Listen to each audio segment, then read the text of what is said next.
আসসালামু আলাইকুম। তেলের পিঠা ফুলে না অনেকের এই ধারণা, এবং চালের গুঁড়া ছাড়া আটা দিয়ে তেলের পিঠা সুন্দর হয় না। আজকের এই রেসিপি শুরু থেকে শেষ পর্যন্ত দেখেন, অনেকের এই ধারণা বদলে যাবে। আশা করছি আজকের রেসিপি ভালো লাগবে। আটা দিয়ে তৈরি করলে 2 দিন রাখলেও শক্ত হবে না, একদম সফট থাকবে। এটা আমি আজকে আটা দিয়ে তৈরি করব। চলুন রেসিপিতে চলে যাই। এখানে আমি একটা বাটিতে ডিম ভেঙে নিয়েছি, একটা ডিম নিলাম এখানে। আর এখানে চিনি নিয়ে নিলাম 1 কাপ। যে যেরকম পছন্দ করেন মিষ্টিটা সেরকমভাবে দেবেন। আমি এটা ডিমের সাথে একদম মিক্স করে নেব। চিনিটা গলে গেলে এখানে পরিমাণ মতো লবণ দিয়ে দিলাম। আর এখানে 2 কাপ আটা দিয়ে দিলাম। আর এখানে হাফ কাপ সুজি দিয়েছি, এটা অপশনাল, আপনারা এটা বাদও দিতে পারেন। আর এখানে আমি পানি দিয়ে দিলাম 2 কাপ, কারো কম বা বেশিও লাগতে পারে। পানিটা আস্তে আস্তে দিয়ে দিব, মিশাবো। এখানে 1 চা চামচ আমি বেকিং পাউডার দিয়ে দিলাম। এটা আস্তে আস্তে মিশাবো।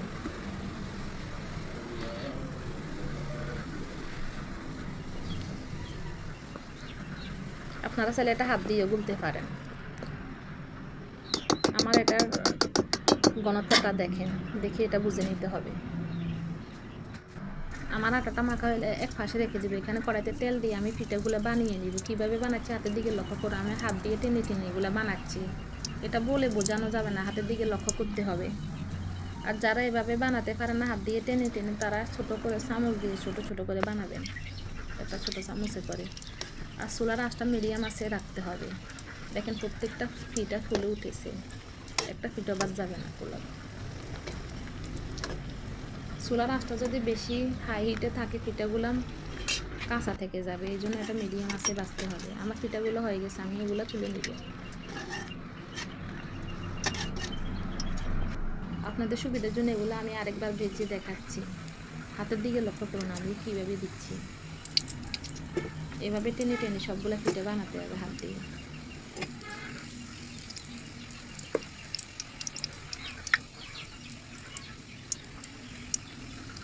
এইভাবে করে বানালে একসাথে অনেকগুলো পিঠা বানানো যায়, একটা একটা করে বানাতে হবে না।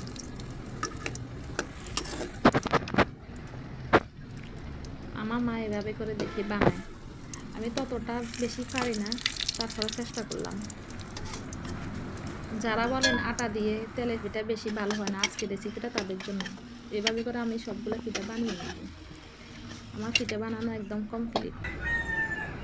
ঘরে যদি আটা থাকে আর দেরি না করে আজকে তৈরি করে ফেলুন। দেখেই বুঝতে পারছেন প্রত্যেকটা পিঠা খুব সুন্দরভাবে ফুলে গেছে, মাশাআল্লাহ। আর খেতে অসম্ভব মজা লাগে। কেমন লেগেছে সবাই কমেন্ট করে জানাবেন। এই পিঠাটা যত বেশি ঠান্ডা হবে তত বেশি সফট হবে। আপনাদের একটা ভেঙে দেখাচ্ছি কতটা সফট হয়েছে। দেখেন ভিতরে একদম নরম। এটা ভিডিওটি ভালো লাগলে আমার চ্যানেলটি সাবস্ক্রাইব করে দিবেন। আজ এই পর্যন্তই, আল্লাহ হাফেজ।